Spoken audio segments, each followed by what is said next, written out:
Good day. Let's talk about our thoughts. The prophet once said that God took him to a city center somewhere in a city where many people early in the morning were rushing to their different places of work and business, etc. And the Lord asked him, "How many of these people that you see are thinking of me at this time?" The prophet said, "Lord, I can't say, but you know." Then the Lord replied, "Only 4." This shocked me to think that only such a few give any thought to the one who died for us. I'm talking to believers now. In your leisure time, on your way to work or just somewhere, at night when you're awake, where are your thoughts? Meanwhile, the eyes of the Lord run to and fro throughout the whole earth to show himself strong on behalf of those whose heart is loyal to him. 2 Chronicles 16 verse 9.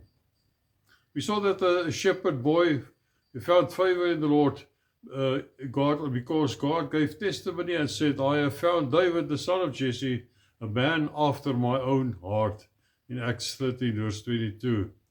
While tending his father's sheep, his heart was set on God, singing praises and meditating on God's faithfulness, and this moved the heart and the hand of God.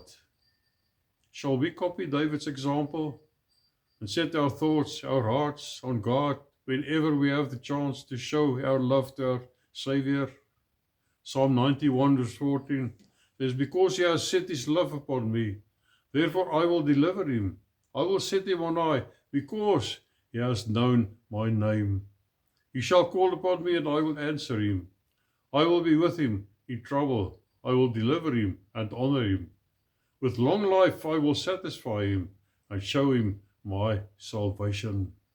Let's give our thoughts to Jesus. Amen.